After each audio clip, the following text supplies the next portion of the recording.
Welcome to a special episode of Fourth and Frames. I'm Chris Battistell with my co-hosts Drew Scott and Nate Markham, and we continue our star-studded summer lineup of guests, bringing on auction expert Drew Davenport, where we will be breaking down some auction draft strategies and theories, as well as diving into some NFL legal situations. Let's get it popping.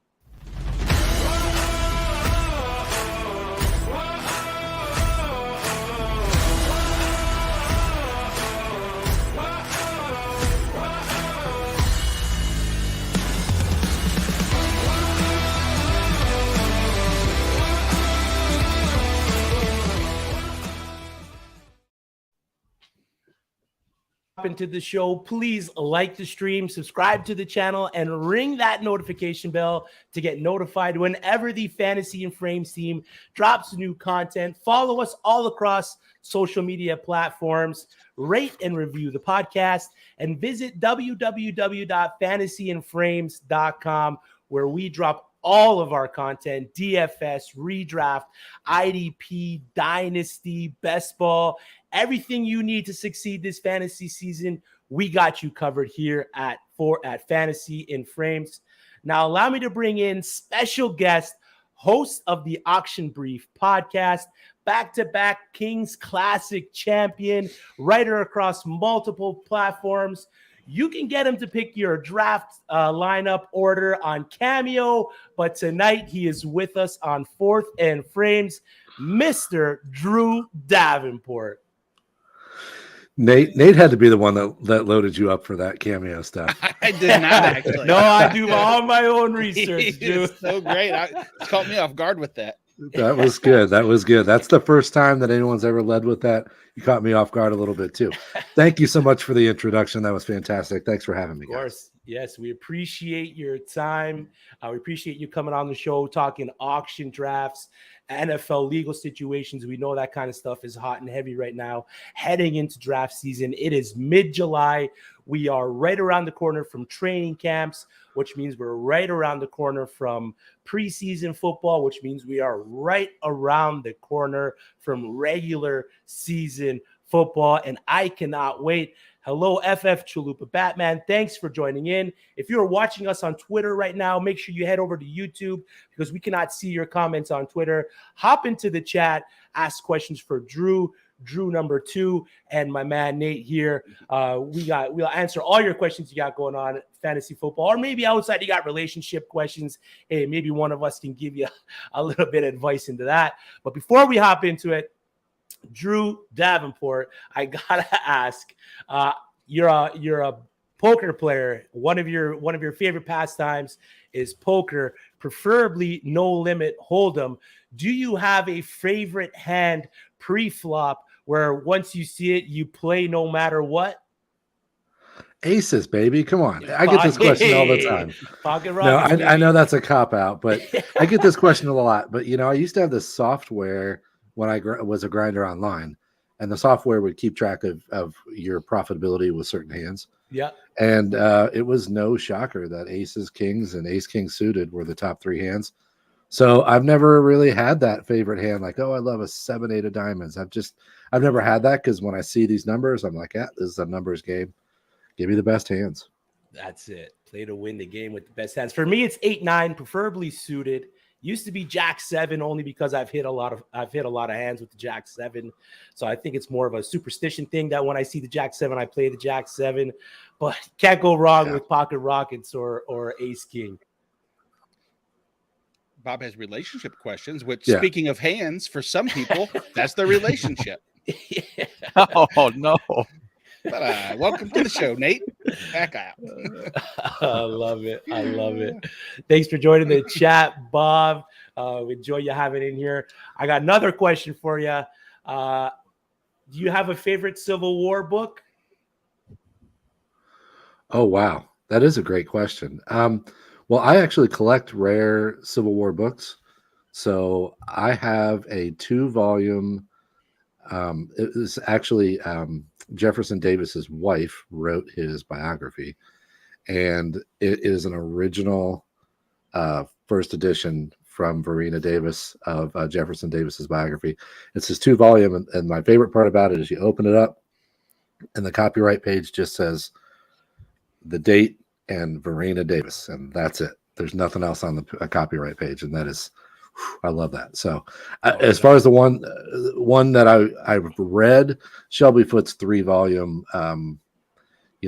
comprehensive treatment of pre-war to post-war. There's nothing like that. So that's the one I'd pick for the one I've read. I dig it. That's brave. I don't know if I'd trust my wife to write my biography. But I'm big into diving into history. I love especially historic wars. I'm currently invested in the Vietnam War right now. McNamara's Fall. This is the book that I'm reading on. So when I was doing research on what you're into and all stuff like that, and I heard that you like to read books, especially Civil War.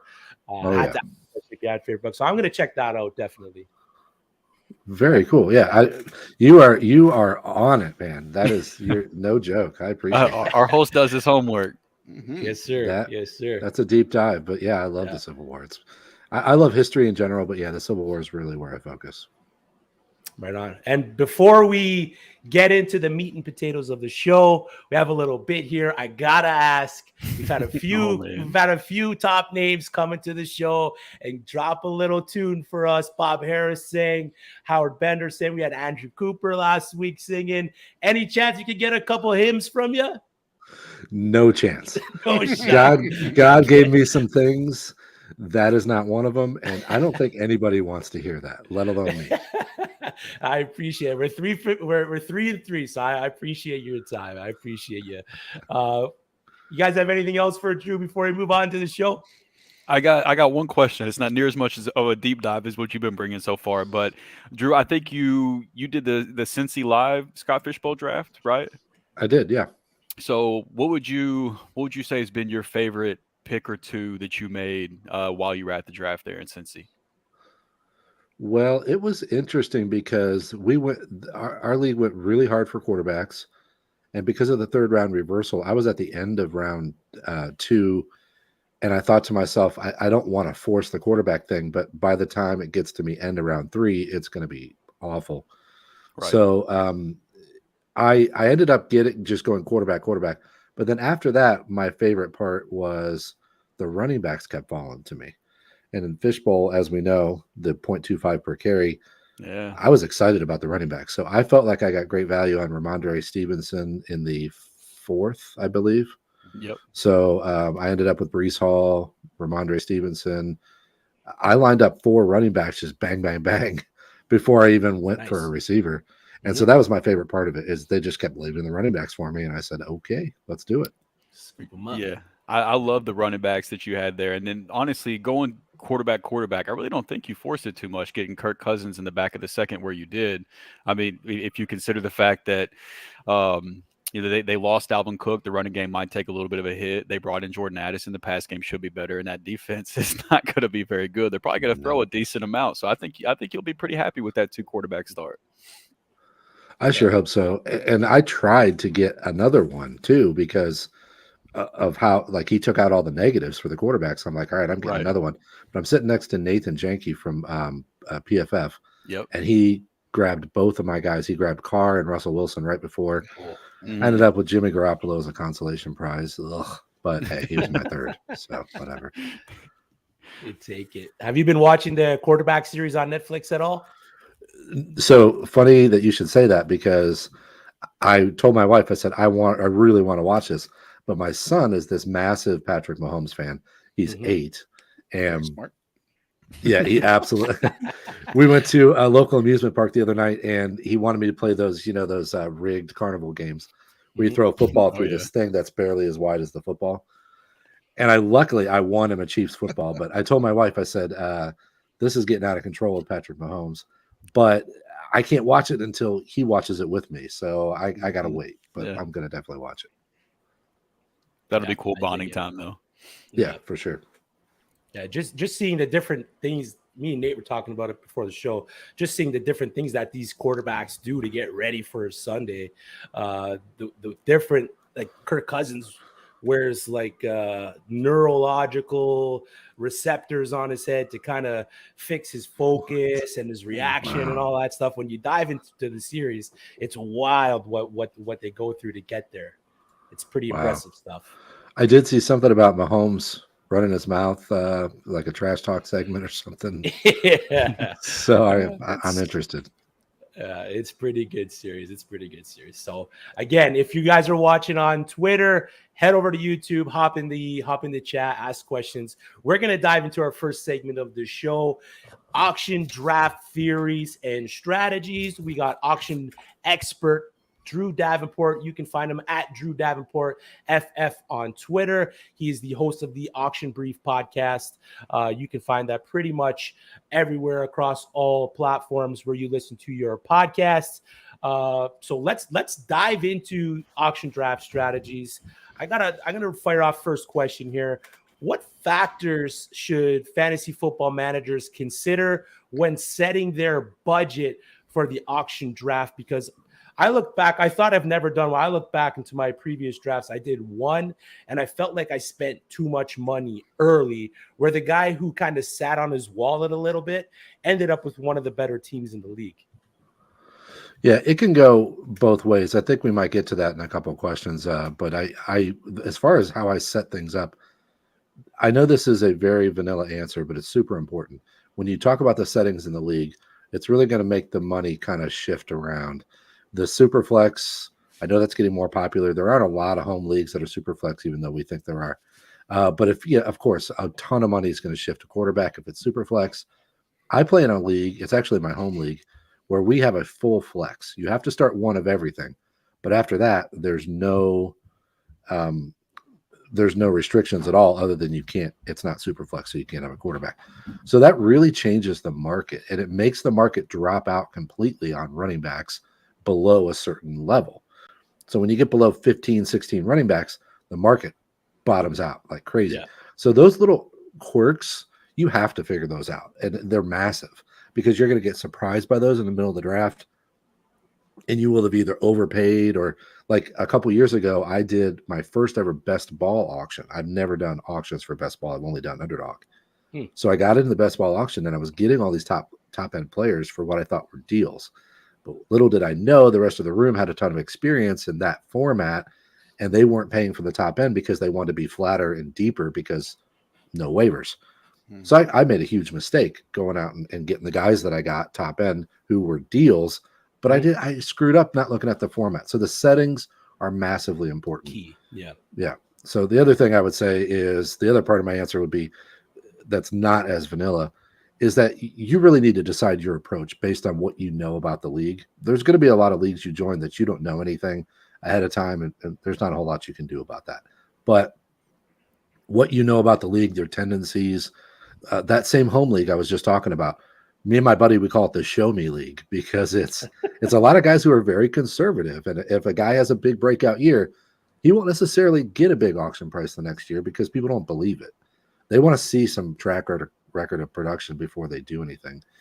And that means that I'm going to get deals on some of the guys that are more buzzy, that are more, flash in the pan type of guys. Whether or not you want those deals or not, I don't know, but that's the kind of thing. Those tendencies you got to know. Same thing with the rookies as well in that same league. Yes, absolutely. Yeah. So I have a keeper league where they go nuts for rookies because they think somehow we only keep 7 out of 22 spots. There's just not enough spots really to go that nuts for rookies, but they do. And then in this other home league, they don't. So it's a massive difference. So in terms of like setting if you're a manager, if you're a commissioner creating a league, do you have a typical budget that you like to use for a league if you're starting one up and you're an inexperienced commissioner in that front? As far as how much your cap should be? Right. I think 200 super standard. My leagues, I say that my leagues are not like that, but we've been doing it so long that we were doing it before 200 was standard.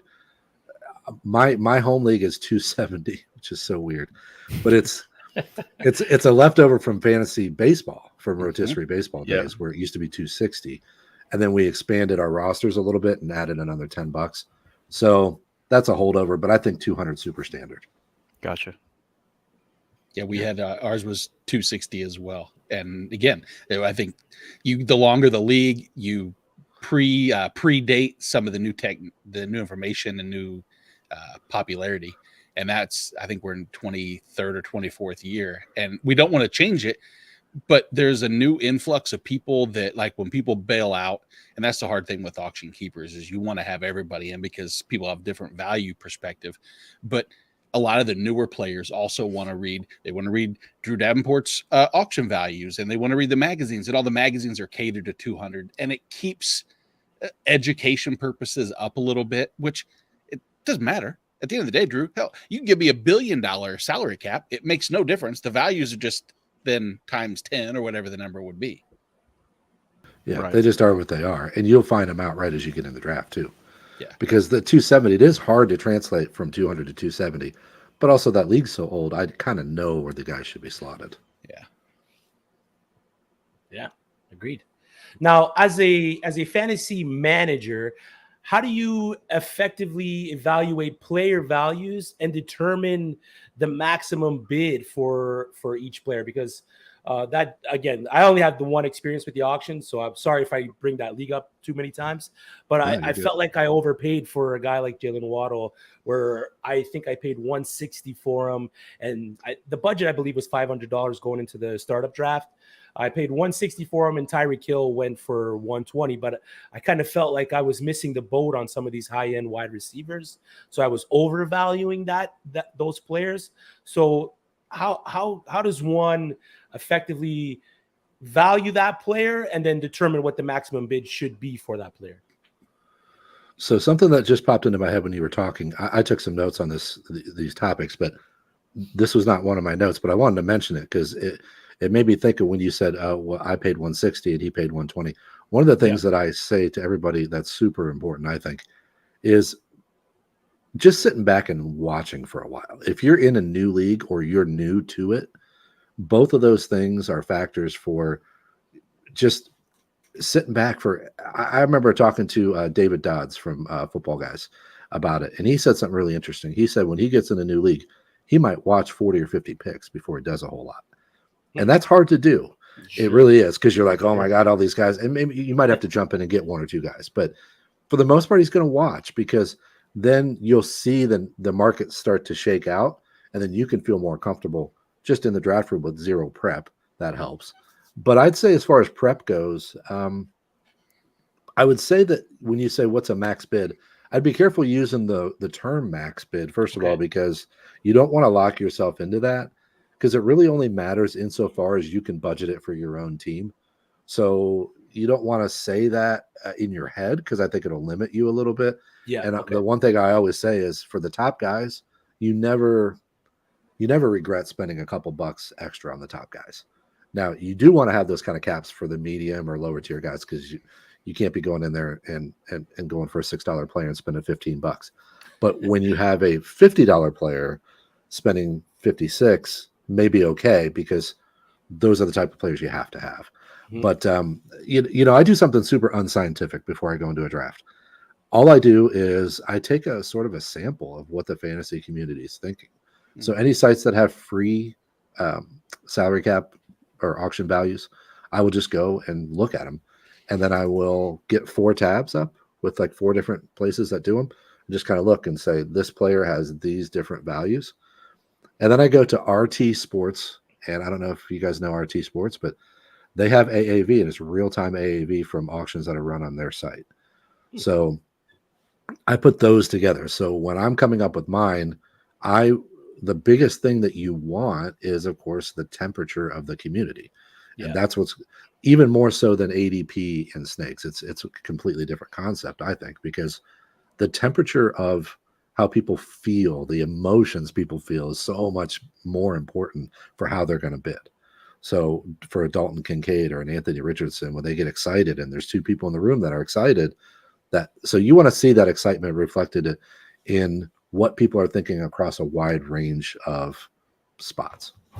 It's interesting you say that too. That twofold. Number one, RT Sports is a big fan of mine, as well as Fantasy and Frames. Also, they're here in St. Louis, based out of St. Louis. Jeff Power, who's one of the head writers and leader over there, is a good friend, and they are wonderful. So any of you guys that want to do an auction league just to play around, their auction format is great. Now, dedicate some time going in, but they have, like you said, that running AAV.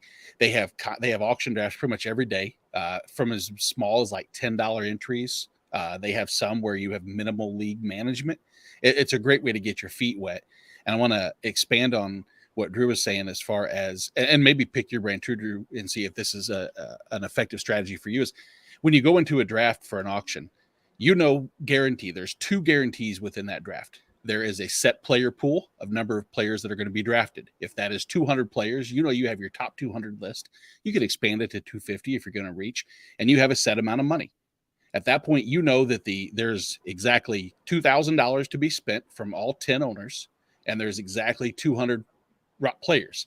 And if you keep tabs on the other players, and you can do a percentage. Now it's going to change, but that you can't do an average per player, but if you tier it off, that it will never achieve or exceed those numbers. That's the only guarantee I can give you in that draft, is that there will be 200 people drafted. There will be up to $2,000 spent. Drew, as we know, rule number 1, maybe rule number 2, never leave money on the table if you can avoid doing so. Yeah, and the one thing that I always talk about there is a set amount of money that can be spent.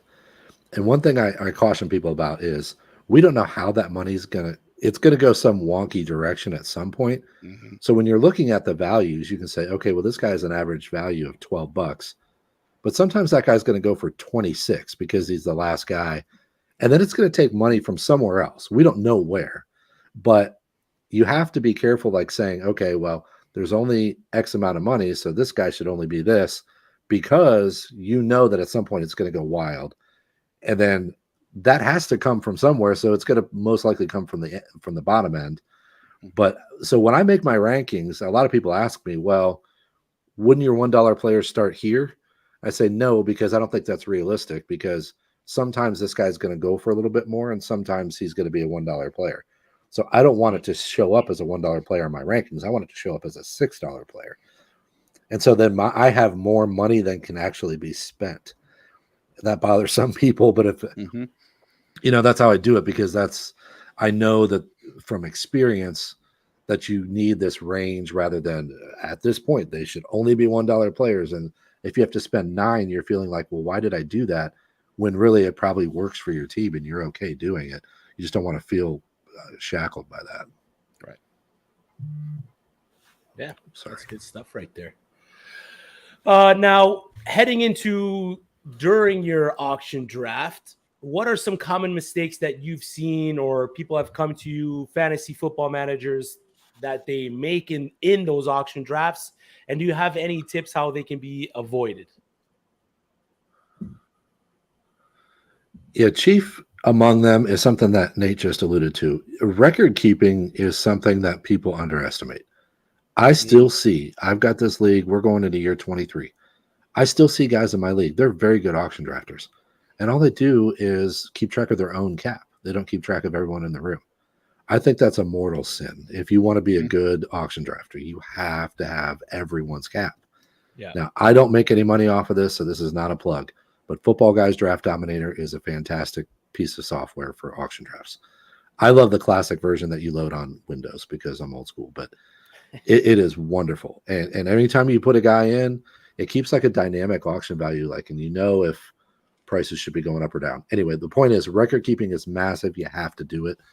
And the other thing I think that people don't do very well is they don't pay enough attention to nominations. Mm-hmm. Nominations are something that get a little irritating for people, and they just pick the top guy on the list. Like, okay, I'm up, and the top guy available is Bijan Robinson. That's who they call out. That's missing a huge opportunity to try to push the draft where you want it to go, because you have an idea. I mean, hopefully, if you're here listening to me, you're trying some of these things, but you want to know ahead of time what you're doing. So then when you get in the draft, why would you miss the opportunity to try to push things where you want them to go? And nominations are one of the only things that you get sole control over. Mm-hmm. So nominate guys that push your draft in the right direction. And then also don't be afraid to mix it up. Nominate guys you want sometimes and nominate guys you don't want sometimes. any good auction drafter is going to notice if you do one or the other exclusively. So you only nominate guys you want. There's a couple guys in my league, and I just know I can milk $3 to $5 out of them every time because they're just going to nominate guys they want. Yeah. That's just a silly mistake. And I think that that's like one of those basic things that, like, until it's pointed out to you, you don't think about it. But once you do, you're like, oh yeah, that's simple. Mhm. Yeah. And the bidding is the same thing. Like, somebody calls out somebody, you don't want them. Don't just sit there and stare at the wall, because they're going to know when you bid, you mean that you want the guy. So Yeah. bid on guys you don't want, bid on guys you want, mix it up. Now, I'll add on that too, and the mistake that I've made numerous times, sometimes it's worked out, sometimes it hasn't, is price enforcing. And when you price enforce on a person, as you get to that $24, $25 or whatever the limit is, and you don't want the player, price enforcing can burn you. A la go back to, and you guys can fill in the year, Brett Favre's year with the Vikings, whatever, 2000 and probably 2008, somewhere around there, I'm guessing. And I had a partner in my auction league, which is another good strategy too. And I don't know, Drew, I know you have some partners for some of your auction leagues, but maybe not all of them. Having a person with you, even if they're not staked, to do the bookkeeping for you is extremely valuable. I buy one of my buddies all the beers during the draft, well, after the draft, because I want him to be able to do the auction, the bookkeeping good, you know, an idiot. But he went to the bathroom and he came back, and I went, I might have screwed up, man. And he asked why. And of course I told him I spent an extra $1 on Brett Favre, didn't want him. And Brett Favre went on to, I don't know, did he win the MVP that year or runner up? So it worked out, but typically don't do that. Don't price enforce on a person you have no interest in getting, because it will backfire at some point. Price enforcing is a pretty advanced concept. And I tell people, if you don't do a lot of auctions, do not get into that. You know, that's just not a door you want to open until you're really experienced. Yeah. Now, is price enforcing just pushing up the price on a player to a certain point? Is that what that is? Yeah, essentially. Yeah. I mean, you're trying to make sure that the guy, there are two different ways of bidding people up. One is just baldly bidding somebody up because you think that person really wants the player or needs the player. For instance, like, hey, you're in a 10-teamer and 8 people have their quarterback, and you know that this guy wants one of those 2 guys that are valuable left. You just keep bidding even though you already have yours, because you want him to pay more. Then if he stops, you get stuck. So there's that. But then there's also market price enforcing, which is different, because you're trying to make sure nobody gets a deal that they shouldn't be getting. And again, I hate to go back to David Dodds again, but this guy's the auction guru that I learned under. And he said, you know, it's really just more about, I'm not going to let you have that. And he gave the example of Patrick Mahomes. Okay, you're in a draft and all of a sudden the bidding slows down at $20. And I'm just not going to let you do that. I wasn't planning on spending $21 for a quarterback, but you're not getting Patrick Mahomes for 20. So I'm going to say 21. And if I get him, oh, well, that market price means that when you're market price enforcing, you're well under market value. So it doesn't crush you as much unless you already have a quarterback, obviously. Yeah, it could definitely hurt you there if you get caught. Trying to drive up that not a price. Good feeling. Unless you get Brett Favre on an MVP run, right, Nate? Yeah. Again, we're playing with poker. I'm not talking about the one-off hand. I'm talking about the multiple drafts you do. Stick to your guns, to the smart play, and don't get stupid. But I think Drew said something exactly right. Is if you pay attention to the person who only has one quarterback, or if you're, close to that, and the tier break is right there, at some point going, keeping up with market and getting it there is fine. Another reason to pay attention to what the rest of the teams are doing, knowing who has what, who needs what, and look at those tiers, and you'll see. Drew said it exactly right earlier. A middle round running back that somebody needs as their 2 will probably go for as much as maybe the bottom of tier 1 if it's the last person available, if someone wants to overspend. That's why I love auctions. Hopefully this U3, well, 2 of you got U2, that's 2 are going to be in them, will 100% join an auction. I'll set one up for us on RT Sports. Amen. Get it set up. This is already, I've only done one auction in my lifetime, and it was a fantasy baseball auction. And I really enjoyed it. I just haven't found my way into it in the fantasy football space, but this is definitely very intriguing and making me want to jump in for sure. Well, if you guys want it, I'm not going to actually get this. Drew, I think, knows about the league that I have done over the last couple of years, and it's insanity. It is the dumbest league. Go ahead. It is insanity. I think you're crazy. I love auctions, and I don't know that I could do that. I don't know I could handle it. I'm done. Last year was my last year for good reason. And what the league is this: we have done auctions and keepers from playoffs to redraft for 20 plus years now. And these guys got a wild hair and decided, hey, for one playoff year, why don't we do a real auction dollar draft? Meaning we don't spend $100 for $200 or fake dollars. It's a 1-for-1 with no cap. And the first year was no cap, which was stupid. But yeah, except Yahoo has a cap. Yahoo's cap is $999. You'd be there all night. It's no, yes, but you find the people. One of the guys just sold his home and made $150,000 on it, and it's insane. There's no value to go off of. There's no set limit. There's no you want a player. It's not market says he's worth 25. Market could be, and you don't know. First nomination of the day, first nomination of this league 2 years ago when we did it was Justin Herbert. And I end up getting him for $35 real dollars.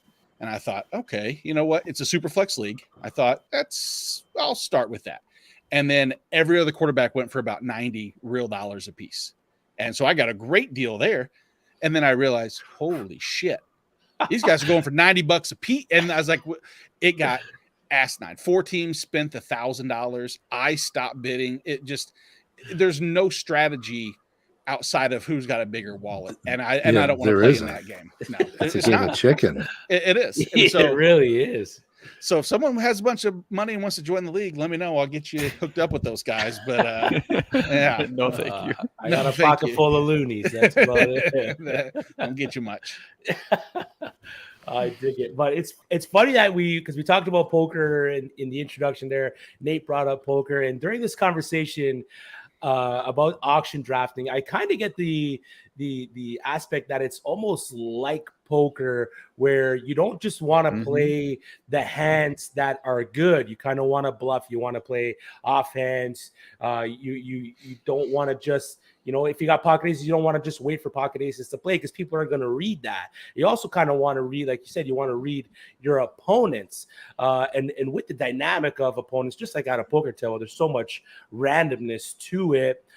Is there a way that a fantasy manager can adjust their strategy based on the behavior of the other participants in the auction drafts? Yeah, absolutely. And this is one of those things that it's a super, nebulous, amorphous concept, or whatever words you want to use. It's hard to nail it down because auctions are so variable. But I will say this, you absolutely have to pay attention to this stuff. And I have an article coming out in a couple of days about reading your league. And it's just one of those things where you kind of just have to develop the skill.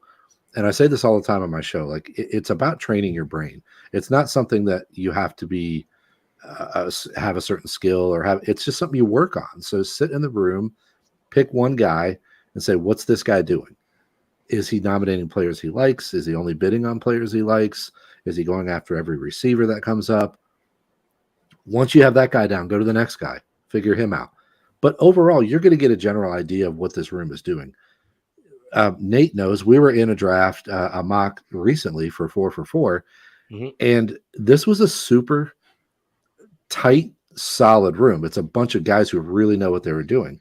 So they weren't going for a lot of money on the top guys at the beginning. So normally you have a lot of top players that go for $50 to $60, even some guys that sneak over that $60 threshold. We only had 2 guys in the entire draft go for more than 50. It was Chase and Jefferson. Everyone else was less than 50. And as I saw this developing, I was like, I got to do something because I'm not a guy that goes for top level talent. I don't do it. I shouldn't say top level. I should say I don't go for the top 3-4 guys. Like I'm never going to be in an auction going after each position. Yeah. Or just okay. Yeah. So I still want some elite talent, but I'm not usually going to go get McCaffrey and then Jefferson or get Mahomes or that's not, I've done it before in smaller leagues. That's a different situation, but yeah, I'm just not that guy. But when I saw this developing in this draft, I'm like, all these guys are so tough. They know not to overspend early. And it's actually creating the opposite effect. I end up getting Austin Eckler for $44, which I just thought that's a minimum $50 player.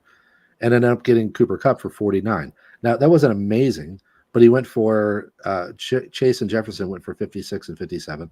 So I felt like a guy that has an equal opportunity to have a wide receiver one season went for $7-8 less. That's an adjustment I had to make there. But there's a lot of times you're going to be in the opposite, where you're super aggressive room, and then you have to figure out, okay, how long can I wait before these prices calm down? Because sometimes all the elite guys are going to be gone. You have to jump in and maybe overpay in that type of aggressive room. But yeah, the adjustments are absolutely necessary. And one of the things I like to do in those aggressive rooms is just turn that aggressiveness around and just kind of like deflect it back on them. And what I mean by that is just, I have a certain guy. This is a good example. There's a guy in one of my leagues that likes to bid quickly. And if you get him in a quick bidding war, he'll go way past what he thought he should spend. So if he says 22 and you're all over him on 23, he'll just be like 24. And it kind of becomes like this macho thing, 25, 27. And you're like, and you can just do it with him. And pretty soon he spent like $8 more than he thought. And then you just stop and he's like, oh, cool, I won. Oh, wait. Oh, shit, I won. Like, oops, is this, yeah. So point being, you're good. You can use that stuff against them, and you have to adjust because, even in like you get in an analyst league, they have their tendencies too. Even though they're tough and they're smart, they don't like to pay up a lot for mid-tier tight ends. They don't like to pay up a lot for quarterbacks. They're going to try to get a bargain at the end of the draft. So you can use that stuff too. It's all in the room you're in, but yeah, you got to adjust. Yeah. Going back to the answer, sorry. No, that's the perfect answer, by the way. Everything made tangible sense too, which is shocking coming from you or me. So kudos to you. And but I skipped this earlier and I feel bad. Rasta had a question earlier when we were talking about Scott Fishbowl. And I know this is jumping back, but I never want to leave any question stone unturned, if you will. But talking about the running back position, and he has, as he says, what about the argument that running backs need 4 carries to equal 1 catch? And so the top wide receivers are equal to the non-elite running backs, as not many of them get more than 15 carries plus the catches. And yeah, and I think you touched on that a little bit, and maybe you want to elaborate further if rightfully doing so. Yeah, well, I agree. I understand that. But the guys who got a lot of carries outperformed even your tier 2 and tier 3 wide receivers. So the lower running backs actually outperform some of the higher ranked receivers. But on top of that, what I'd say is some of those running backs also are going to get catches, but the first down bonus is something that you have to think about too, because these guys can, if you get a 2-yard carry for a first down, that ends up being a 1.3, 1.4 point carry, and he barely had to do anything. So plotters like Deontay Foreman and those kind of guys who are going to plow ahead and get those first downs, they have a nice little floor. So I understand the question for sure, but I love that floor. I love that floor that you can get with the carries and the first downs.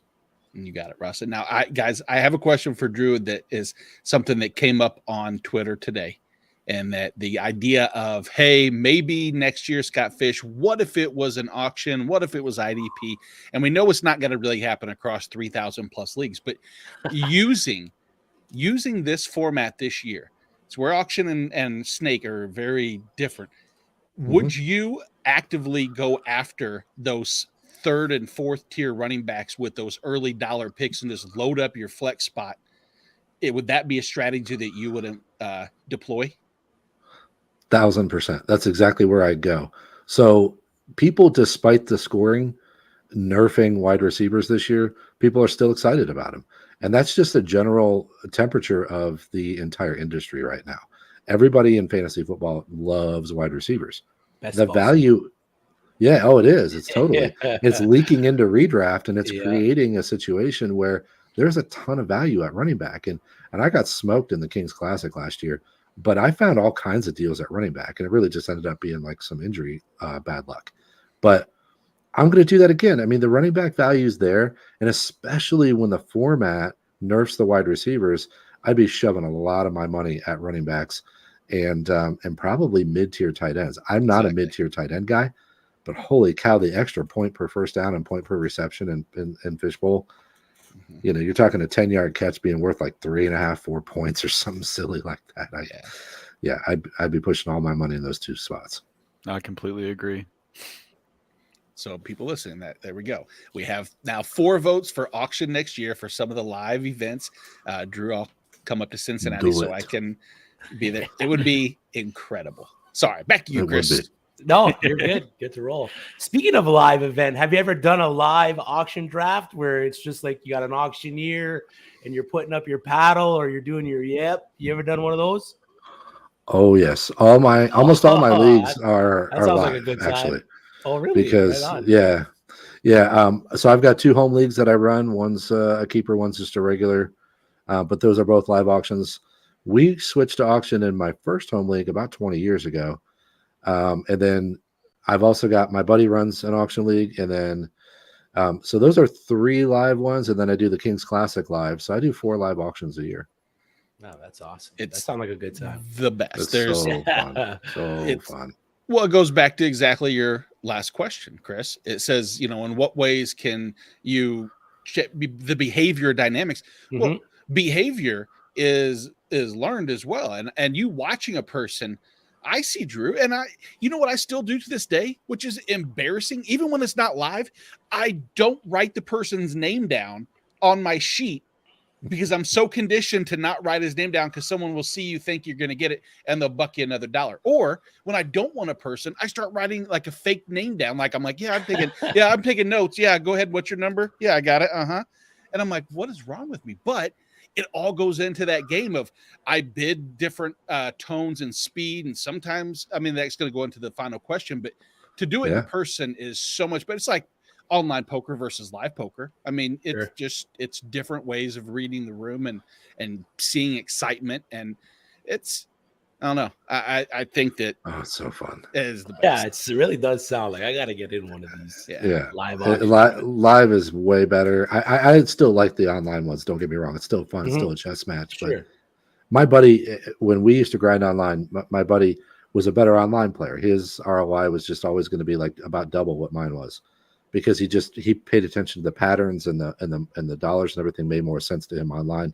When I play live, though, I get a sense of the people, and I was always better at that part of it. So I had a better ROI live, and I feel the same way about auctions. Just when I'm sitting in the room, I get a sense for exactly what you're doing, and it becomes, 20, 30 picks into the draft. I got a pretty good idea about what everyone's in the room is thinking, and that just helps you. It gives you a little edge, and you need every edge you can get. Yep, I dig it. Hitch once said, when you're in the room, be in the room. Now, finding late to mid-round value in drafts, snake drafts, can be tricky. But we've already talked about budgeting and using some of your budget and budget dollars at the top end of the draft. But do you have any insights or strategies for managing your budgets to finding those mid to late round targets in the late stages of your auction drafts? Yeah, I've got one major tool that I use, and I know that it sounds real simple, but I promise you it works. It's called the par sheet. It's the name that I've given it, because I've always said that the way to success was to shoot exactly par.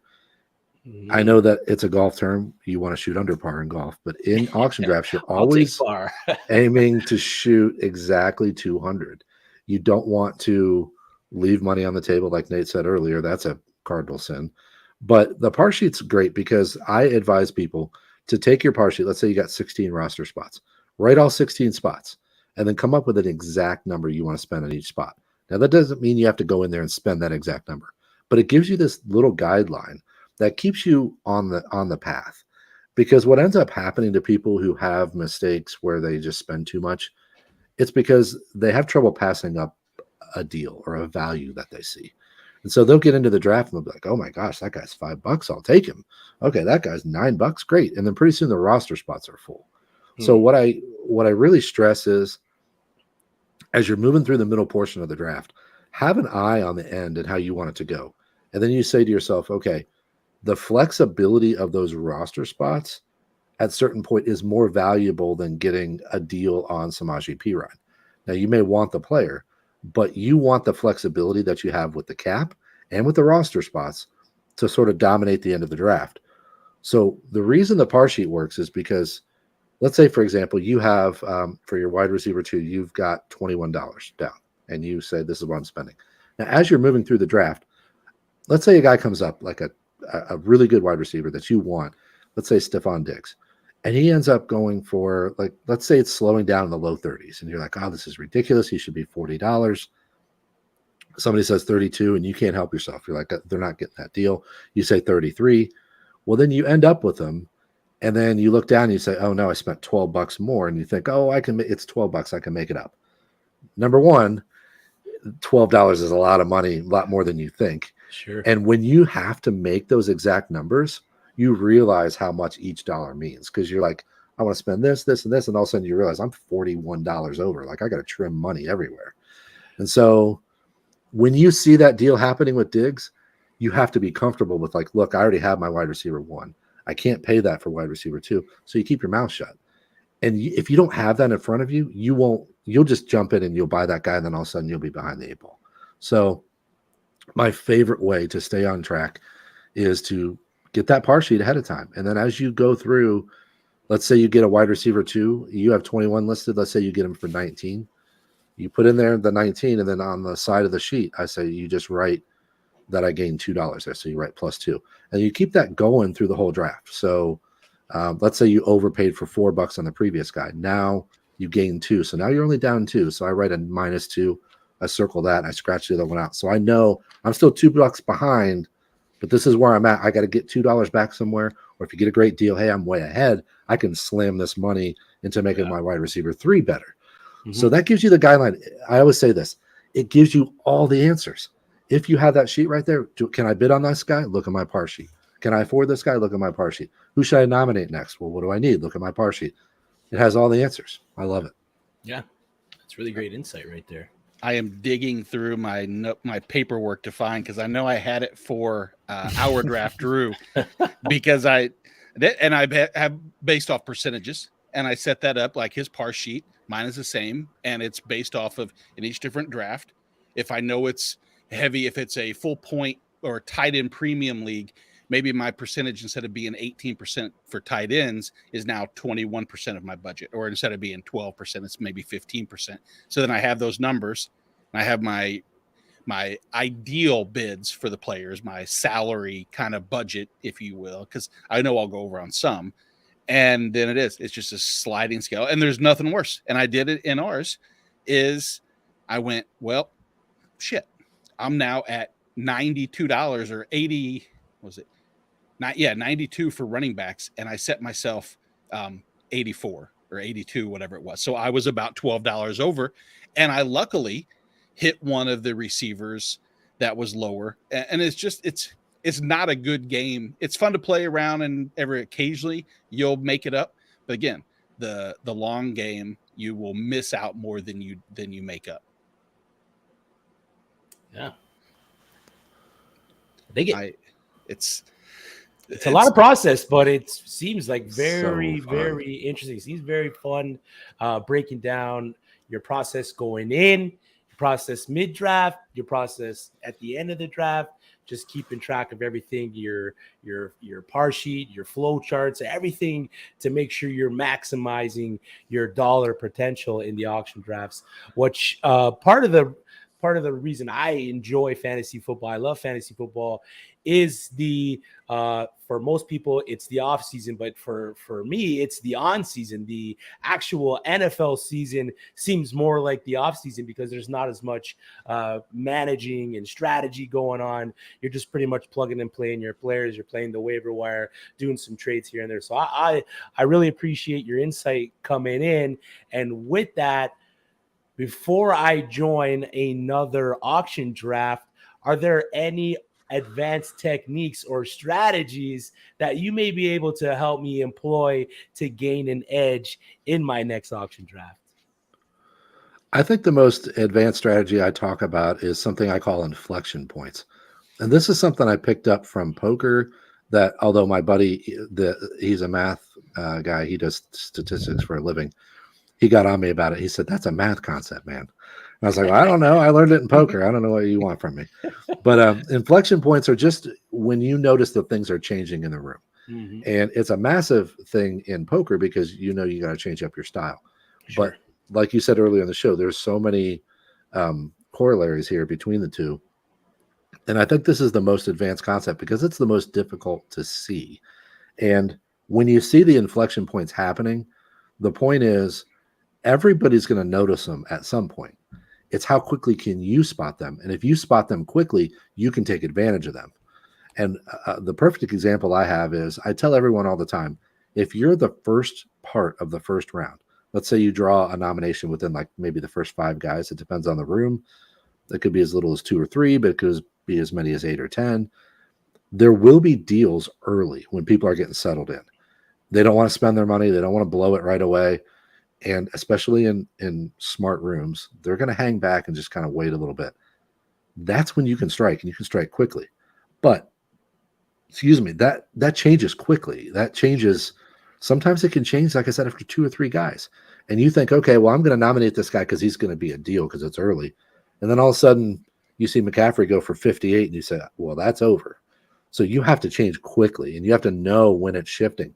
And again, it's one of those things where until you put name to it, I used to say this all the time. When I started playing poker, I read some books.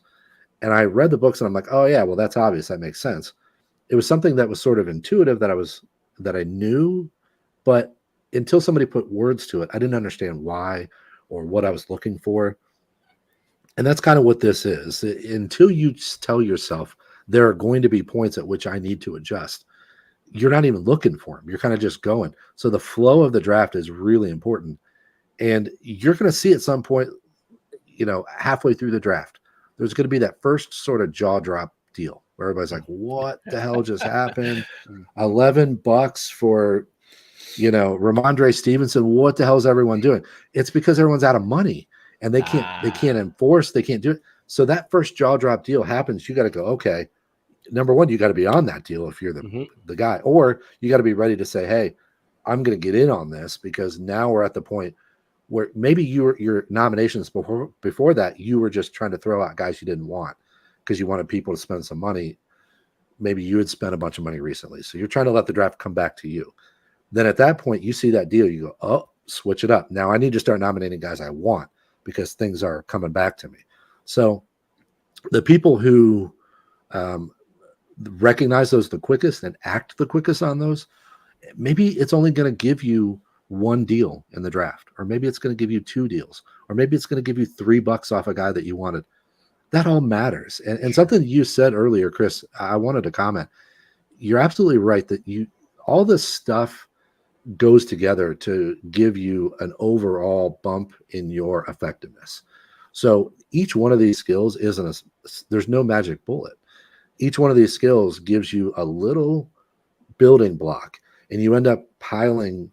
Okay, this gives me a 0.5% edge. That's not a big deal, but I combine this and it's 2%, and then I combine it with this and it's 7%. If I come out of a draft and my team's, some guy's got a team that's 91% as good as mine, you're going to look at his team and be like, he did a pretty good job, but I want the team that's 100%, not the team that's 91. And you can push that edge sometimes up to 20, 30% in bad rooms. In good rooms, maybe your edge is 5%. It's an edge, and you just got to pile up as many things as you can on top of each other. Yeah. So, Drew, you're faced with 2 scenarios, both Drews, Drew number 1 and Drew number 2. Here's your scenario. So, at some point there are going to be players that are on, let's say there's 200 players that are going to be nominated. Player number 195 through 200 probably going to be cast offs that no one truly wants. But you have a list of, say, 3 or 4 of those dollar players, the dollar days guys that at the end of the draft, if you have $4 left and you need 4 players, there's a good chance you're not getting but maybe one of those 4 because someone's going to go $2. Usually there's some not bigger names, but names that are more valuable than the others.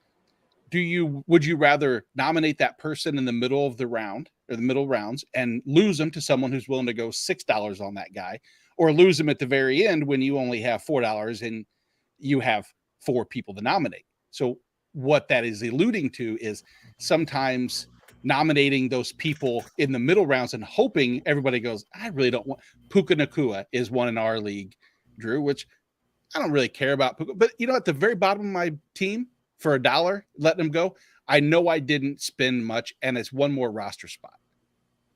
Does that make sense? Absolutely. There are guys. So I always caution people, when you're early, calling out a guy like that, he'll go for too much. But then when you're in that nice little sweet spot, 60 to 75% of the way through the draft, people are out of money. Not out of money, but they are low on money. And they're paying attention to their guys. They're like, all right, these 4 guys I really want, they're saving their money. When a guy like Nakua comes up, they say, he's just not that important. So you get that $1. So I absolutely, what I always say is you can't reach too far down early or else the price will be inflated.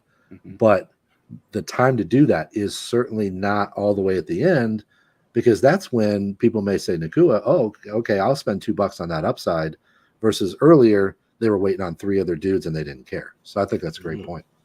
Yeah, and that was something that I noticed in the fantasy baseball auction draft that I did.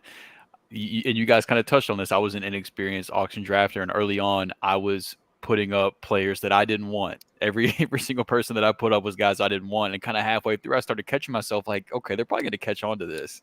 And so toward the end of the draft, I was starting to put up players I did want, and we were all lower on money. And I was starting to get a couple guys that I wanted. But to Drew's point, there was a couple guys right at the end where I was almost out of money that I waited too long to put them up, and then I didn't have the money to get them. So I think I completely agree with what Drew's saying, that there's, I don't want to do it right in the middle, and I don't want to do it at the very end, but there's that little spot right there in between that I think is perfect. And I had to learn that the hard way, unfortunately, whenever I did my fantasy baseball auction draft. The one of the other things too, Drew, and I have questions, maybe this is something you do. When you go in and I target, let's say there's 6 people that I have, that the most polarizing players that I don't want. And that's usually I have a 2 or 3 round span where it's straight polarized. People that are going to overspay, Javonte Williams, and there's another, other names where I don't want the person, but I'll start them off. And instead of being $1 bid, I'll go about 50% of where they may go. So for instance, if he's a $13 player, I may start at 6 to seem like I'm interested in trying to get him, like, oh, he's trying to scoot one past us, and people will then bid. And that's 1 player left off the player pool and additional money spent, because that's the goal, is you're trying to capture more market share of the total pot, as well as eliminating roster spots, because once you nominate, you can't you can't throw the person back and say, never mind, I don't want that person to occupy my flex spot. I want this other person who's there later. So it's kind of a, kill 2 birds with 1 stone, or 1 nomination type thing. I love filling people's roster spots. It's like my favorite pastime in an auction. Like, when I get partway through that draft, I know the draft's going to come back to me if I have enough patience with the flexibility that I'm keeping. But you got a lot of hard work ahead of you to get those spots full. And there are some drafts, certainly anybody listening to this is going to know, that a lot of home leagues have weird rules. Like, okay, you can only draft 5 running backs. You can't have more than 7 receivers. If that's the case, number one, you got to pay attention to your own spots. Like, okay, I got to guard these last couple spots, so I have the flexibility. But other people, they can't pass up a deal. There are just some guys, some drafters that are just impulsive, and they're going to go for something. And so that's a perfect example, Nate. You give Javonte Williams, like, I don't really want this guy. It's going to be an injury problem all year. So you call him out, and let's say, you call him out for $6, like you said. Somebody in the room, that's going to irritate somebody, and they're not going to be able to let you do it, especially because it's an opening nomination. They're going to be like, what? Nobody's going to bid. And then they click the button, and you're like, thanks, dude. I don't want him. Now you have 7, whatever. And people can't control themselves. So it's absolutely a strategy. Hey, this guy only needs 1 more wide receiver, and Brandon Cooks is available, but you have your eye on 2 other guys. You don't want Cooks. So you call out Cooks. He's going to go for he might go for that guy and then fill his last spot and realize, oh, I've got a lot of money. I didn't have to go for Cooks. They're not even paying attention to their own roster a lot of the time. We're assuming that we're always going to be in these analyst drafts where everybody's super sharp. Man, when you're in those home leagues, beer's flowing, people aren't paying attention. Just try to trap them, man. Trap them in there, especially like one QB, one tight end leagues. Get everybody to get their starter. I got Joe Burrow for $6 in an auction like a month ago because nobody had any money and it was a one QB. And they're like, I'm not spending any money on another QB. I've already got one. So just trap people. Yeah. Are you ballsy enough to go, again, going back to there's 200 people filling roster spots. You find the player on your list that's 215, 210. You don't want them. Are you ballsy enough to nominate that person for $1? It's a polarizing name. It can't just be an absolute bum. But do you go that route if it's John Mechie or somebody just to see if someone's willing to go $2 and fill a spot with the person who not only did they overspend, but they left one person within your top 200 that you guarantee will be there because they don't have that person available, that spot available. So do we know the term nit? We're poker players. Do you know what a nit is? It's somebody who just cannot, a very cautious player, very, my face is next to that definition in the dictionary. I tend to play things very cautiously. I'm very tight. I very, so the answer to your question is no, I don't do that because I get nervous about getting that player that I don't really want. Right. So I'm really trying to be careful. If there's somebody that I'm calling out for $1 and I'm hoping he's going to go for 3 to 5 or something, I have to be okay with that player for $1, or else I'm not going to do it. I'm just not a gambler. That's my personality though. So let your personality rule that idea, because some people, they love that kind of game, and that's fine. And it's not wrong to do it that way. I just can't do it because I'm too cautious. Yeah. It takes a lot. It's hard. That's a tough one, man. Because it's like, but I will say it's art.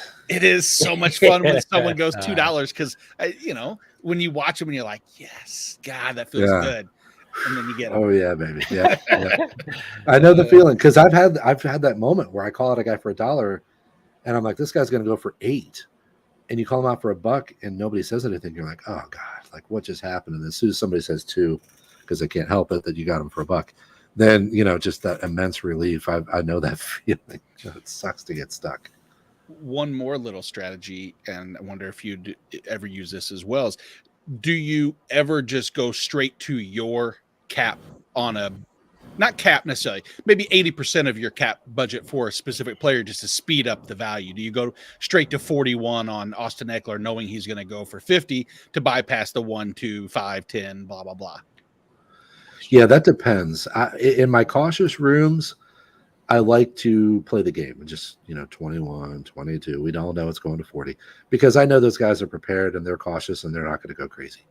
But in the rooms where I have, guys that are going to be a little impetuous or a little aggressive or whatever, I don't want to give them time to think about it. Mm-hmm. And I hate to reference my show again, but I talk about this a lot on the show, like being aggressive with the right type of people pays dividends, because if you're prepared, if you know what you think about a player and you know what they should go for, and you've done all this work ahead of time, why give them an extra 5 minutes while you're going 21, 22, 23 so for them to figure out what they want to do? Okay, well, I can look at my own list and see I can spend X number and that person really can't afford that. Like, you're giving them all this ramp up time. Yep. Don't let them have that. You're prepared. So yeah, I love that. So if I'm in a room where it's reasonably soft, I'm absolutely running that up there quickly, and I'm slamming that button online as quickly as possible. So Jalen Waddle's up and it's at $20. I'm slamming that 21 immediately. If somebody says 22, I'm going 23 immediately. I'm not going to give anybody time to ramp up and figure it out. You can put a person on tilt real quick too on an online auction. Is if you go where it's 1, 2, and that person, you go to 34, like your max on whoever, and they hit it real fast and they get 35. You don't see the tilt in their face like you would live, but you know it. And that person you'll get slow bids from them. That's another great feeling too. It's like, I like that. Until you're the one that does it. And I've had that happen. It's like, it sucks. Well, Sleeper has I love Sleeper's auctions because they gray out the button for you, so you don't misclick, but I was doing one on ESPN and I got hit with that. Now I didn't get stuck with the guy, but I did the +1 and somebody had typed in a bid and it didn't gray it out. So you got to be careful. That's one of those platform things you got to be aware of. Yep. This entire discussion has just made me realize I really need to get into an auction league. It just sounds like so much Sounds fun. like a good man. time. Oh yeah. I love the mind games and stuff like that. It's one of the best parts about fantasy in general. So getting to really factor that into the draft more, it sounds like a blast. I'm always depressed when my last one's over. Yes. And I think it benefits people like you, Drew, and people like, well, both Drews and you too, Chris, and anybody that does the amount of research.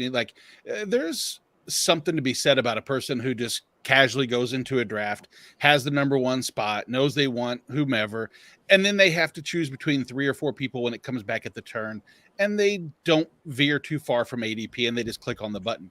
You do enough research and you know that you are 100% certain Nick Chubb is going to outproduce every running back, and you're sitting at the number 2 spot, you're not getting Nick Chubb. And you're not going to reach for Chubb too, because you feel like, I don't want to take the risk of getting made fun of or wasting value.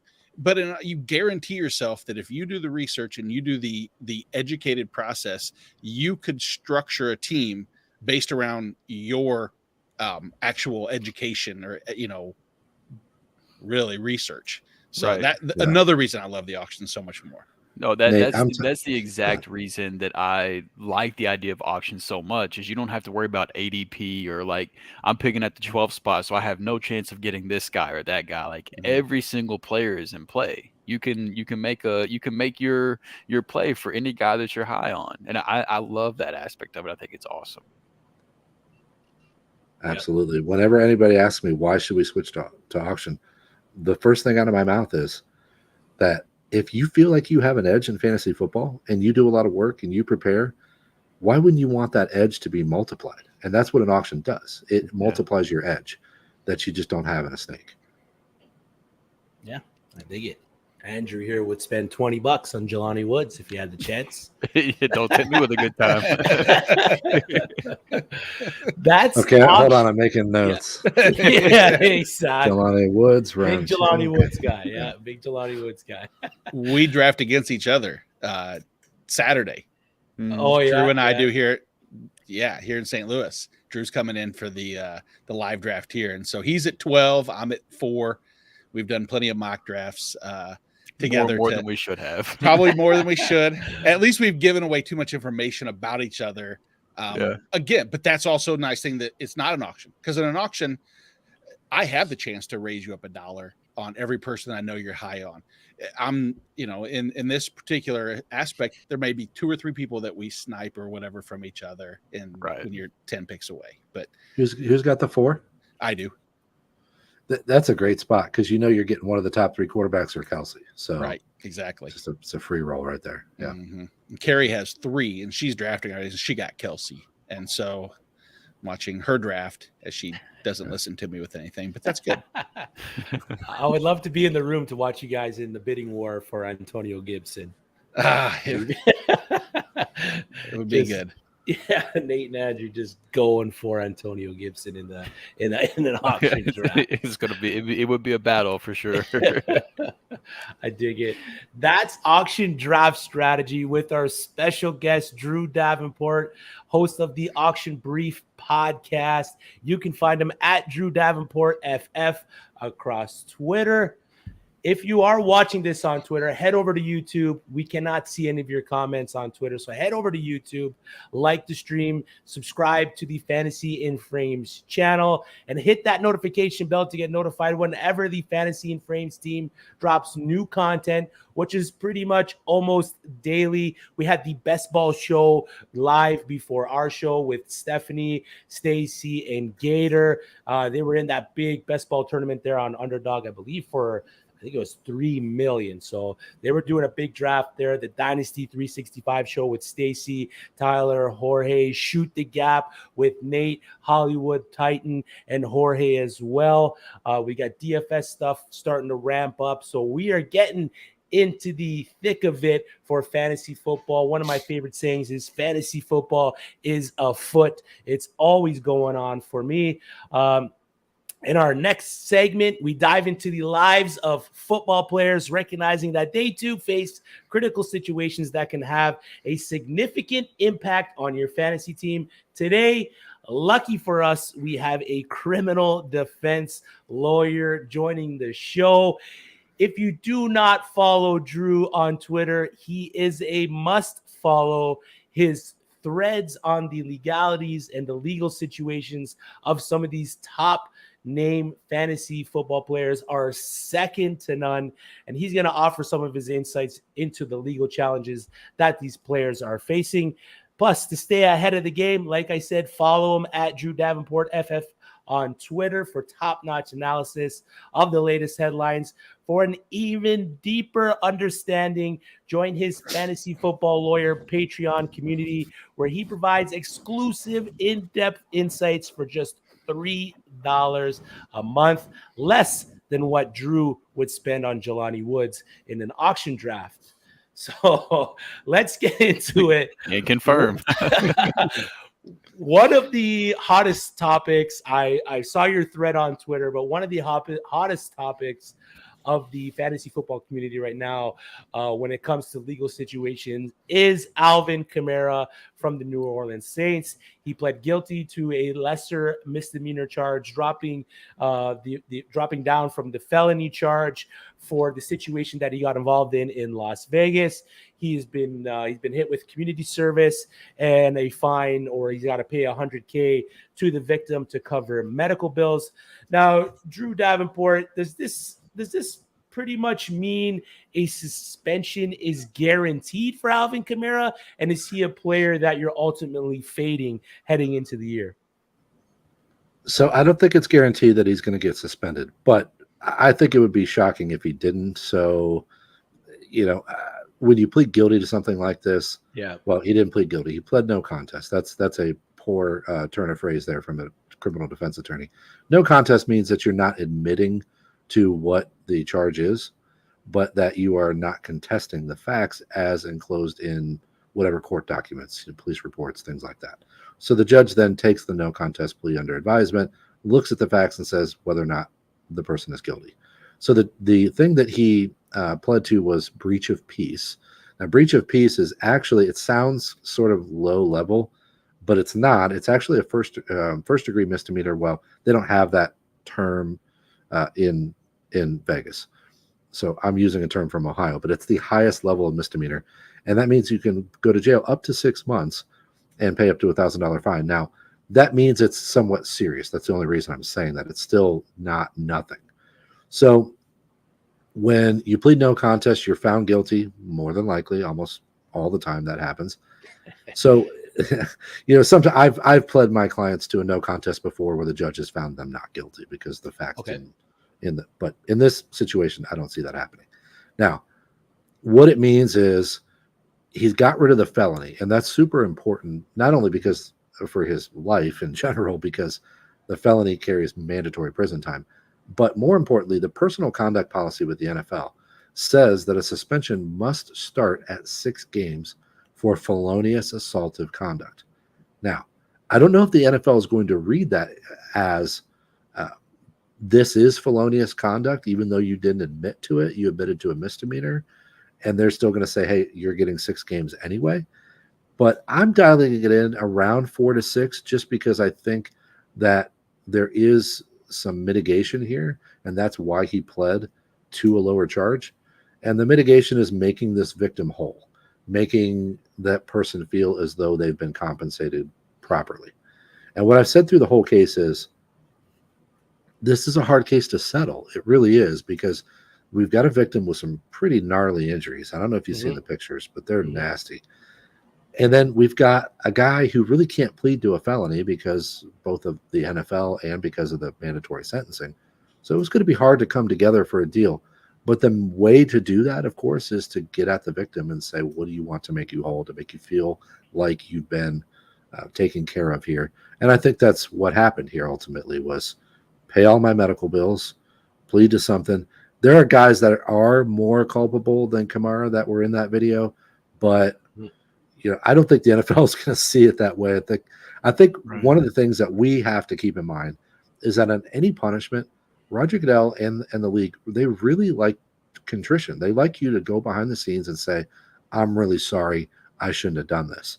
Now, I don't know if he's going to do that because of the no contest plea. He didn't plead guilty, which means he's still holding out some, hey, this isn't necessarily all my fault kind of thing, which is what they've been saying from the beginning, that the guy, had it coming for various reasons, which nobody ever has it coming, but that's been their argument since the beginning. There was some self-defense. There was some reason they did this. So I don't, if he maintains that behind the scenes with the NFL, it's not going to go very well for him. But if he says, okay, I shouldn't have done this, I shouldn't have been involved, I paid this guy his money, then I think the NFL is going to look kindly on that and say, okay, you were involved in a terrible incident, but maybe he gets less than 4. But gosh, I don't know, with those injuries, I don't see how it goes less than 4, but I've been surprised before. And so full disclosure, Drew, I took a social media hiatus for a few years and made my return back to Twitter last May. And after I had gotten accepted into Scott Fishbowl last year, one of your tweets about the Alvin Kamara situation is actually what led to me to follow you on Twitter. And you were actually a big piece of the reason why I got Kamara at what I thought was a discount, because a lot of people were fading him. And you were one of the people early on that was like, hey, the suspension is going to get pushed to next year. Like, it's not happening this year. And you were right on that call. And so even though I wasn't necessarily extremely happy with the fantasy output, but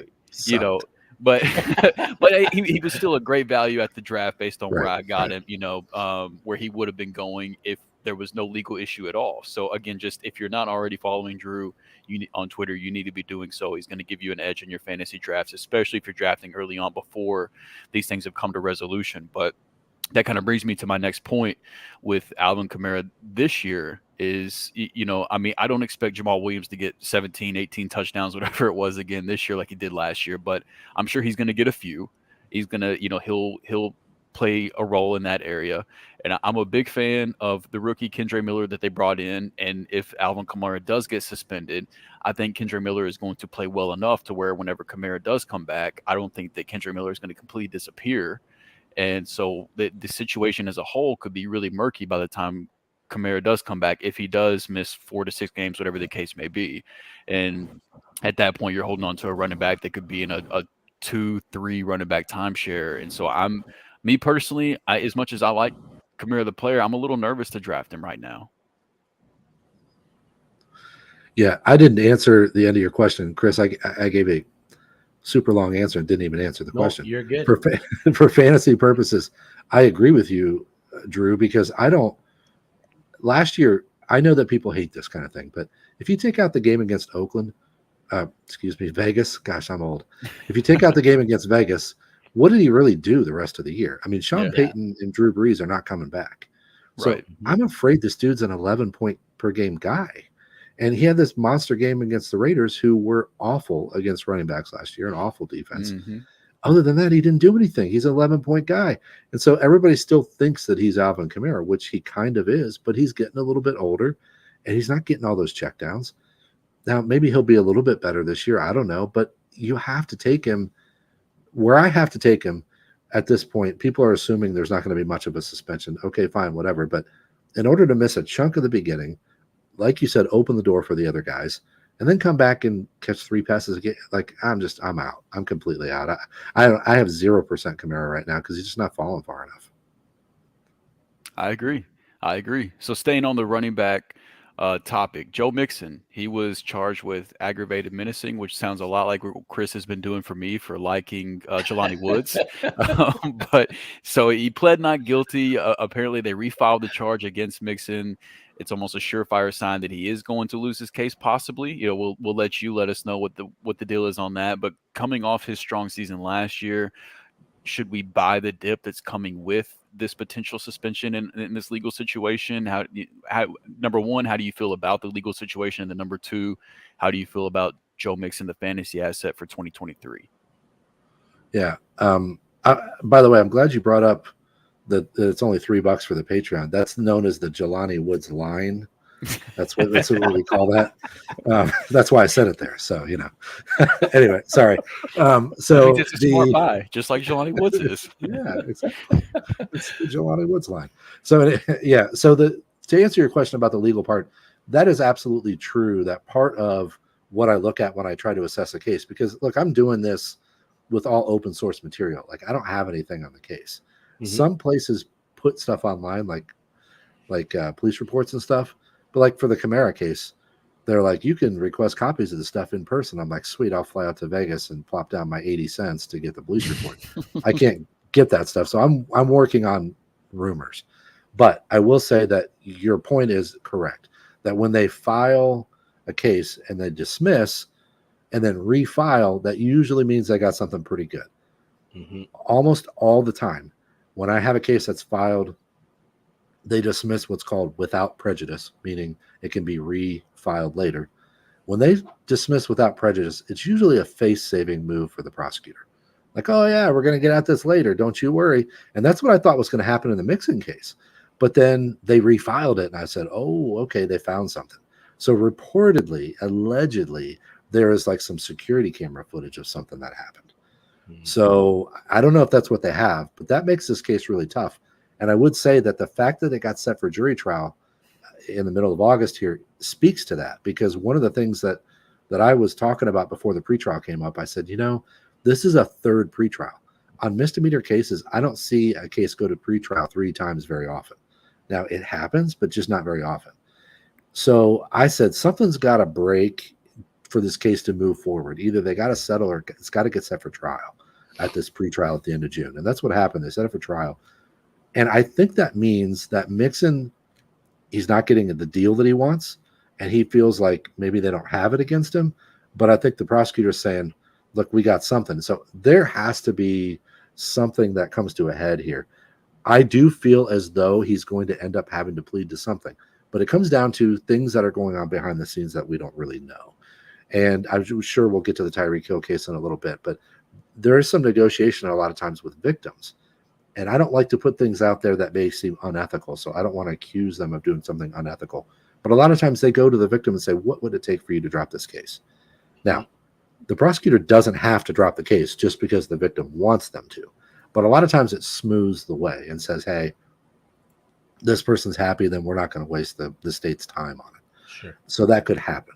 But I feel like if there's something there, they're going to try to get some kind of conviction. Now, hopefully for Mixon backers, it's a nonviolent conviction. This aggravated menacing charge is the most serious misdemeanor in Ohio. And this is right up my alley because I do misdemeanor work in Ohio. So this is what I do every day. The aggravated menacing charge basically means, I know a lot of people say, well, what's menacing? It just means threatening somebody. And aggravated means it's not threat of bodily harm. It's threat of serious bodily harm or death. So there's a menacing charge that's just like, hey, I'm going to kick your ass. Aggravated menacing is, I'm going to kill you. So allegedly, he pulled a gun out and said, I'm going to shoot you in the face. Now, again, this may just be this person's word at this point, but if they have something else, which I'm guessing they do because they refiled, then he's going to have a tough time. I think he's just playing a game of brinksmanship here. Like, I'm going to keep pushing it and see if I eventually get the deal. These cases get worse as time goes on, so that's what he's going to rely on. But one thing that I've said about the criminal case, I'm sorry, I'll wrap this answer up. I know I'm going forever here. No, this is good info. By all means. But one thing that you got to keep in mind, in the state of Ohio, misdemeanors have to be done within 6 months. Now, I talked to a judge, a friend of mine, and I'm giving you guys the tea here. That's only on my Patreon. But I talked to a friend of mine who's a judge in Ohio in a misdemeanor court. And I said, hey, what would make this go out past October? He said, well, there's that little thing in the law where you can continue things past when they should be finished already by using the phrase in the interest of justice. And so they can go past October. But I said, well, what are the chances it goes into January or February? I'm like, because I'm not allowed to do that. I'm not allowed to push cases out 8 months on a misdemeanor. I have that 6 months and I got to get it done. And what happens is the Supreme Court sends him a letter and says, what's going on with case X number and defendant so-and-so? Why isn't this case done yet? So you don't want to get those letters from the Supreme Court. I don't know anything about this judge in Cincinnati, but they don't want to get that letter either. It's probably going to happen by October. But if it doesn't, maybe November, December. I don't see it going past the end of the season. I could be wrong there if he pulls something or says, hey, look, we don't have this evidence and we got to do this investigation, and they kind of keep. But I think it's going to happen, and I think that it being set for jury trial already on August 14th means that something's going to happen. And I've been saying all along, he just needs to get rid of this case as far enough ahead of the season as he can, so that the NFL can kind of just the optics calm down before the beginning of the season. I think that for Mixon, for fantasy purposes, I'm not seeing a huge suspension here. Now, I will say that he does have a history, and unfortunately, that history is on camera for him. Unfortunately for him, not for the victim, obviously. But the history is a concerning history, and I've always made the analogy. A lot of prosecutors like to throw this in my face. So if somebody gets a DUI in 1994, and then they come to me next week and they got another DUI. Well, it's been 29 years since they've had a DUI, which, by the way, reminds me how old I am. So I graduated high school in 94. So, so they come and they say, I haven't had one in 29 years. The prosecutor says to me, that doesn't mean they weren't drinking and driving. It means they weren't caught. They weren't caught. Because they're still doing it. Now, for a guy who has a theft in 94 and comes to me in 2023, the prosecutor's like, nah, they weren't out stealing for 29 years. They're not that good. So, there's a difference there. And I think the same thing with Mixon and these violent tendencies that some of these guys have. I don't think that he just straightened up after college and had this isolated incident. Actually, if you go over to my Patreon, I have a little bit of inside information from somebody who used to date Mixon. And she, this is not an isolated incident, allegedly. From her perspective, this has been going on a long time. It concerns me. So I worry too much about investing too much draft capital in Mixon. I do think the price is kind of wildly low, though. I don't know why that is, if people are expecting a long suspension. But I think for the risk right now, if I could walk out of an auction draft with Mixon for $12 or $15, I think that's kind of stupid. So I think it's corrected too far. And I don't really think he's going to get a lot of a suspension from this. I really don't, even though it sounds kind of bad. I think he might end up with some sort of plea deal that puts him in the 2 to 4 game range at the max. And if he somehow gets it dismissed and, there's some doubt on what happened here, I'm not expecting him to miss a bunch of time. I think he's a great value right now, actually. Yeah. So go ahead, Nick. I was just saying that I think it's compounding. It went from the case and then the fact that maybe the Bengals would cut him if he doesn't agree to restructure a deal. And then the combination of the two, there's inherent risk, but it's like, man, that risk, as bad as it may be, the upside on that offense. And I like Chase Brown, but outside of that, there's really nothing standing in his way. And I know all the pundits that, majority of his value was based on 30% of his games and all the other factors. The fact of the matter is he's tied as the RB1 to a potential number one offense. And if, like Drew said, a $12 value and or a third round pick as your maybe fourth round as your RB1, I'm willing to invest in that much more than I am Alvin Kamara. So that was the taking a pay cut was going to be my next question. Is there a concern where, I think he's got I'm not a cap expert by any means, but I think he has around like a $12 million cap hit, and it's like a $5.5 million dead cap if they decide to cut him. Like, is there some risk there where Cincinnati is like, you know what, we don't want to deal with this shit anymore. We've got to pay T. Higgins, we got to pay Jamar Chase, we got to pay Joe Burrow. Why are we dealing with this headache at running back whenever it's such a replaceable position? Do we just cut ties and just and roll with the young guys that we have at the position already? I think that's kind of my concern, at least as things stand. Somebody else recently told me, this is a guy who knows a guy who knows a guy. But apparently Mixon comes into this dude's restaurant all the time that his family owns. And he came in and was kind of like making the rounds, like hugging people, and he autographed a jersey for somebody. And the guy thought it was weird because Mixon comes in there all the time. So he's like, I don't know what we can read into that. But he acted like he was done, like he was leaving, like he was saying bye to everybody. I haven't put that out there publicly. You guys are getting all the tea tonight. But I love it.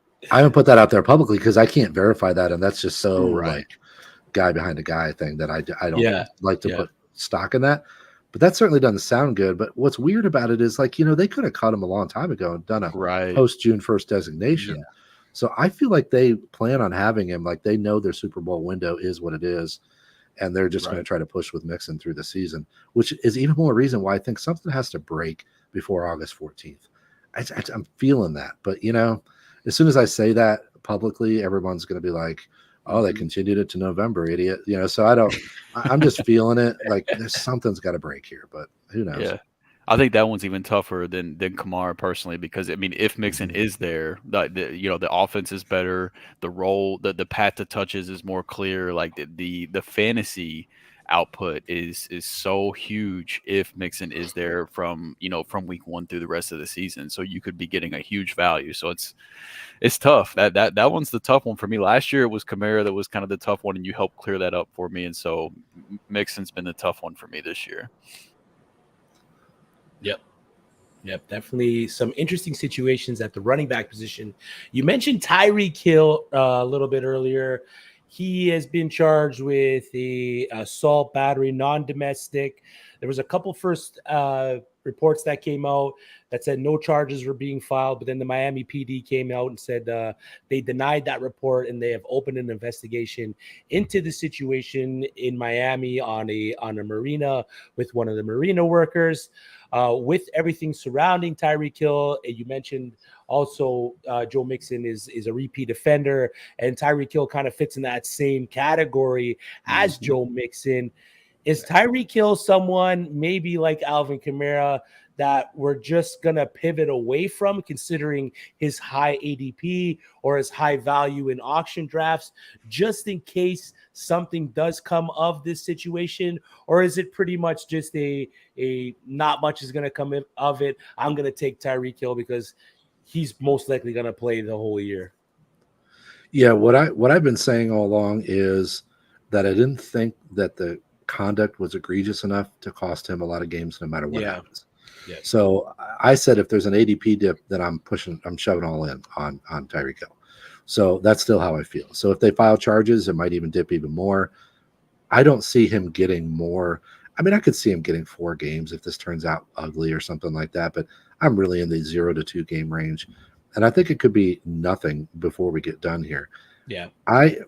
I have a feeling something weird's going on. I think I put out a Twitter thread the other day, and maybe I don't like referencing tweets. It's pretty boring for the listener. But the point I made was that when I was in law school, I did a job called criminal intake specialist. So I took complaints from the public.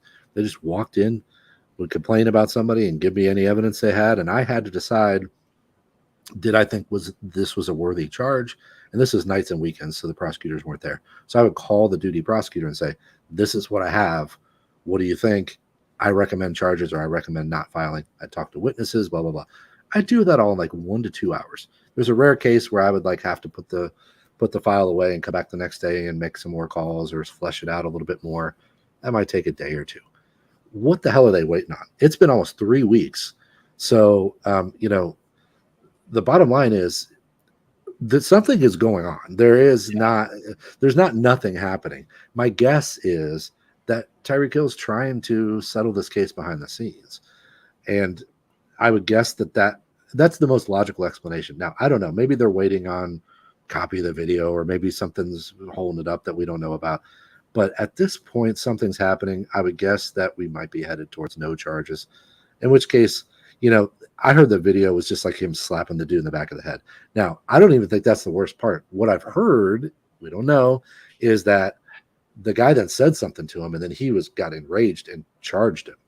So that's why the charges of assault and battery in Ohio, they're different. But in Florida, assault is threatening. So menacing in Ohio would be assault in Florida. So I actually think that's the worst part of the case, not the smacking the guy in the back of the head, because he didn't injure the guy or anything. And I think that the reason the initial reports came out that the guy didn't want to press charges, now this is just me speculating, but I think that Hill tried to settle the case initially, and the guy was probably like, yeah, no big deal, I'm not going to press charges. And then he lowballed him. And the guy was like, screw this, like you acted like a nut job, like I'm not doing that.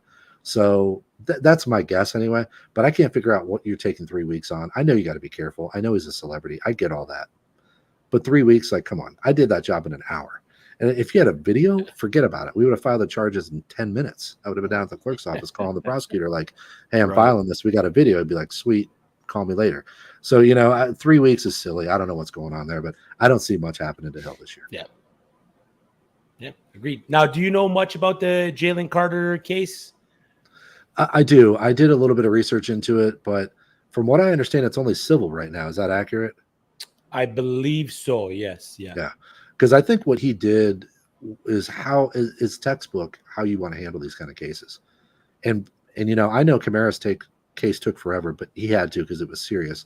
But Kamara's team also textbook legal work there. Like just absolutely that's what you pay. He paid the top guy, Chesnoff, I believe, in Vegas. He's one of probably the top 10 criminal defense attorneys in the country. He paid that guy. He got those results. That's top-notch legal work right there, like what he did and the timing of it and what he got him and everything.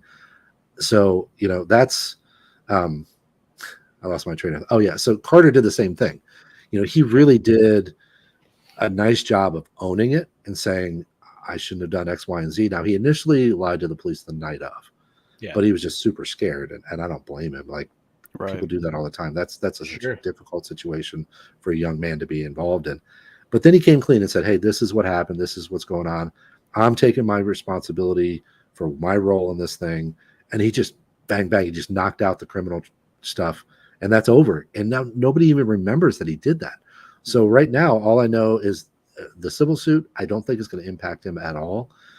Roger Goodell has not shown the inclination to get involved in civil situations. I don't think he's got anything to worry about at this point. Awesome. That's great. Hell, I forgot about it until we have Nate. Yeah, we got Nate here, IDP guru for fantasy and frames. So Jalen Carter is someone that Nate, do you have Jalen Carter? I know on Shoot the Gap, you've dropped your 1 to 24 defensive lineman rankings. Jalen Carter fit in that top 24 at all? No, unfortunately, not quite not. yet. I like him as a player. I like him as a real NFL player a lot more than an IDP option. Philly rotates too many pieces across that defensive line, and an interior defensive lineman just doesn't have the path to a high enough floor or ceiling to consistently start. There are IDP best ball leagues, or there's leagues that specifically start defensive tackles. Then sure, he would have value in some capacity, but they unfortunately not. Better, like I said, better NFL player. Than a fantasy asset. Fantasy, yeah. That I appreciate. I don't know if it's you guys, but I just got a message on Cameo. Okay. Oh, so I don't know. It's just literally I haven't had a message on Cameo in a year, but right on. I dig it. It's not me. I thought it was going to be you when I opened it up. I ain't got that much money, Drew. I can't afford it.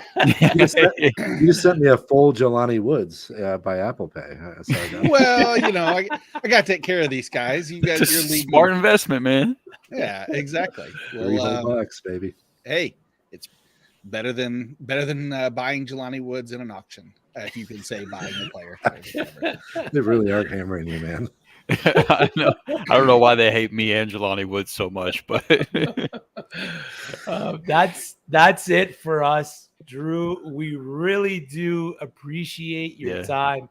Anyone listening or watching, you heard some of the tea that he gave us in this back half and the front half of our show today. So make sure you are hopping into that Patreon. Again, only $3 per month to get some insider information shared by Drew Davenport. Again, Drew, we really do appreciate. We went well over an hour. We appreciate sorry about that. That's me. No, all good. I love this episode. And again, thank you for coming on the show. The frame is yours. Let us know what you got inside of fantasy football, outside of fantasy football. The frame is yours, man. You go ahead. Yeah. Thank you. Yeah. Twitter, Drew Davenport FF. And like you said before, you've pumped it up. I really, really appreciate you giving me time to talk about the Patreon. It is something that I'm excited about, and I just started back in June. So it's only $3 a month. I have all kinds of analysts on from the community. They just do 10 or 15 minutes on their favorite players and their fades. And Also, really what I'm hoping people are interested in is the legal opinions, because I do drop everything on the Patreon before anybody else gets it. Now, I grandfathered in the Chimera stuff, and because I had been talking about that a lot before I went behind the paywall. So I did that. But yeah, so patreon.com/fantasyfootballlawyer. That's really the main thing I want to pump. And of course, the Auction Brief podcast is completely free. I do legal updates there as well. You just can't get all the stuff you got on the Fantasy and Frames show unless you get behind the paywall. Just $3. It's so cheap, right? Right? It's less than a Absolutely. Starbucks coffee. As somebody whose wife constantly goes to Starbucks, I can confirm it is definitely less than a Yes. Starbucks coffee. 12 quarters a month, baby. There you go. Breaking it down. Love it.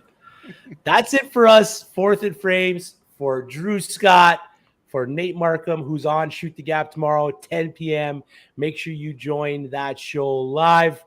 I am Chris Battistel. That's it for us. Toodles.